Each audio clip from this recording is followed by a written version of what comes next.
करना चाहता हूं और मेरा पहला प्रश्न ये है कि ऐसा क्या हो गया कि आपकी पार्टी के बड़े बड़े दिग्गजों को मैं देख रहा हूं कि सीटों का बंटवारा करके आप लड़ रहे हो।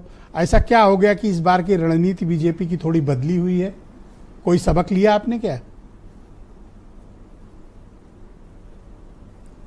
देखिए, भारतीय जनता पार्टी हमेशा विकेंद्रीकरण करते हुए अपने सभी कार्यकर्ताओं को काम देती है।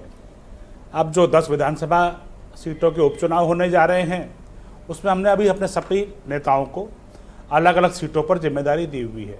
उसमें प्रदेश के मुख्यमंत्री भी हैं, उप मुख्यमंत्री भी हैं, मंत्री भी हैं, प्रदेश के अध्यक्ष भी हैं, हमारे संगठन महामंत्री भी हैं और पार्टी के तमाम पदाधिकारी हैं, जो कि लगातार हम अभी तक अपने बूथ लेवल तक की बैठकें कर चुके हैं, मतदाताओं से लगातार संपर्क में हैं। हम किसी भी चुनाव को हल्के में नहीं लेते हैं और मुझे लगता है कि बिल्ली के भाग से एक बार चीका जिनको फूटा है, उसका परिणाम हम देख रहे हैं कि आजकल जो है जहां देखो वहां समाजवादी पार्टी के नेता दंभ में आकर के कहीं उधर रेप करने का प्रयास कर रहे हैं, कहीं उधर रेप कर रहे हैं। लेकिन जिन पीडीए की बात हो रही है, उस पीडीए को न्याय दिलाने के लिए अयोध्या की धरती पर जो एक नाबालिग बच्ची के साथ बलात्कार किया गया, उसको गर्भवती बनाया गया, उसके लिए पीडीए के समर्थक नेता अखिलेश यादव कहते हैं कि डीएनए जांच कराई जाए। उनके मंत्री स्वयं बलात्कारी गायत्री प्रजापति, जिनको सजा दिलाई हमारी सरकार ने, उसको भी बचा रहे थे उस समय सत्ता में रहते हुए। अब तो उसमें कई नाम जुड़ गए हैं, राजू खान का भी नाम जुड़ गया है, मोहित खान का भी नाम जुड़ गया है और अभी लेटेस्ट नवाब सिंह यादव का भी नाम जुड़ा है, जिसने एक नाबालिग बच्ची को बुला करके अपने यहाँ रेप करने का प्रयास किया है और पॉक्सो में उसके खिलाफ एफआईआर की गई है। कोई पार्टी कार्रवाई नहीं कर रही है, मोहित खान पर कोई कार्रवाई नहीं की। काहे का पीडीए है? यही पीडीए है कि जो है आप एक क्या कहते हैं तुष्टिकरण की पराकाष्ठा करते हुए एक अति पिछड़ी जाति की बच्ची के साथ खड़े ना हो। 12 साल की बच्ची क्या राजनीति करेगी? गर्भवती हो गई है। सोचिए कि क्या कहां पर जा रहा है प्रदेश और कहां पर जा रहे हैं अखिलेश यादव। ये हमारे नेताओं का चित्रण होना चाहिए कि जो है उनके मुंह से एक आवाज नहीं निकल रही है।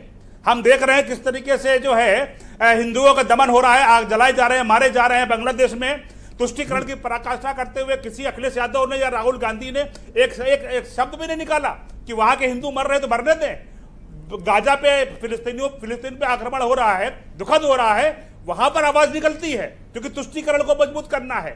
लेकिन यहां बांग्लादेश के ऊपर बात करने के लिए तैयार नहीं है।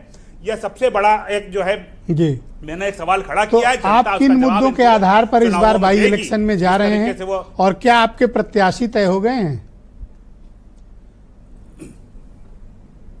भारतीय जनता पार्टी का एक चुनाव प्रबंधन का एक अपना हमारा एक सिद्धांत है, उसके आधार पर हम अपना काम कर रहे हैं। प्रत्याशियों को भी शॉर्टलिस्ट कर लिया गया है। केंद्रीय नेतृत्व के साथ बैठ करके उचित समय पर हम उन प्रत्याशियों को जनता के सामने लाएंगे। हमारा होमवर्क पूरा है। समाजवादी पार्टी और कांग्रेस पार्टी क्या कर रही है यह हमें देखना है, क्योंकि हमने देखा है कि कांग्रेस पार्टी के प्रदेश के अध्यक्ष ने कहा कि उनको 5 सीटें चाहिए। अब 5 सीटें अखिलेश यादव देते हैं या नहीं देते हैं, ये एक सबसे बड़ा सवाल है। आपकी रिकमेंडेशन है क्या कि दे दें 5 सीट? नहीं, हम तो कह रहे हैं कि 10 सीटें समाजवादी पार्टी लड़ गए, एक बार देख ले।